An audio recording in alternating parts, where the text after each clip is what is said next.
ဝက်ဝင်ကြီးကအိပ်ပျော်နေတာဒါကြောင့်ငါတို့အတန်ထွက်လို့မဖြစ်ဘူးဒါပေမဲ့ဘာတွေဖြစ်ကုန်တာလဲသူကနိုးလာပြီးငါတို့ကိုရုတ်တရက်ကြီးတိုက်ခိုက်နေပြီဒီလောက်ဝက်ဝင်အကြီးကြီးကိုငါတို့ဘလို့မှမနိုင်နိုင်ဘူးအဲ့ဒါကြောင့်ရွာကိုအမြန်ပြန်ပြေးပြီးဒီနားမှာတကားသေးလေးတစ်ခုအရင်ဆောက်ကြရအောင်ဝက်ဝင်ကတခြားပိုက်ကင်းတွေနောက်ကိုလိုက်သွားပြီဆိုတော့ငါတို့ရွာကိုခုခံဖို့ပြင်ဆင်ဖို့အချိန်ရသွားပြီဝက်ဝင်ကလာတိုက်တော့မယ်ထင်နေတာအခုတော့ဟိုအနီရောင်ကတုံးတွေကဘယ်ကနေရောက်လာမှန်းမသိဘူးငါတို့ရွာကိုဖျက်ဆီးဖို့စူးစမ်းနေကြပြီ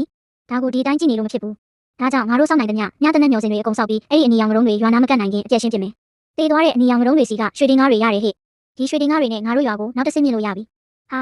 ဒါကဘာဖြစ်တာလဲဒီပင်ကွင်းကဘာလို့ဒီလိုမျိုးကနေရလဲထားလိုက်ပါတော့အရေးမကြီးပါဘူးဒါပေမဲ့ကပေးတာနဲ့သူကငါတို့တောက်တုံးရည်တွေကိုညစ်ပတ်အောင်လာလုပ်နေပြီငါတို့တခုခုအမြန်လုံးမှဖြစ်မယ်မဟုတ်ရင်တော့ငါတို့အားလုံးသွားပြီပဲရေတွေဆက်မစီးအောင်ဒီနားမှာဆယ်သေးလေးတစ်ခုစောက်ကြစို့ဒါပေမဲ့ဒီမှာဘာတွေထပ်ဖြစ်နေတာလဲဟိုအနီရောင်တုံးတွေကရွာကိုဖျက်ဆီးဖို့ထပ်စူးစမ်းနေပြန်ပြီသူတို့ကိုခွင့်မပြုနိုင်ဘူးဒါပေမဲ့သူတို့ကိုတားဖို့ငါတို့မှာအင်အားလုံလောက်မရှိသေးဘူးဒါကြောင့်ဒီဘက်ကိုလာပြီးဒါကိုအခုချက်ချင်းဆောက်လုပ်ကြရအောင်ဒီရေခဲတွေကိုအရေးဖြော်ပြီးငါတို့ဘာသာရေထုတ်လို့ရမယ်ထင်တယ်ငါတို့စိုက်ခင်းတွေပြန်လဲပတ်နေပြီဟိုအနီရောင်တုံးတွေရေလောင်ကန်ကိုမဖျက်ဆီးခင်ရွာကိုမြန်မြန်ပြန်ကြစို့နောက်ဆုံးတော့ဒီတစ်ပင်ကိုခုတ်လို့ရပြီဒီတစ်လုံးတွေကိုတုံးပြီးဒီနေရာမှာအမြောက်တက်လက်ဆောက်လိုက်မယ်အခုတော့အနီရောင်လုံးတွေအားလုံးကိုအပြည့်ရှင်းပြလို့ရပြီဟဲ့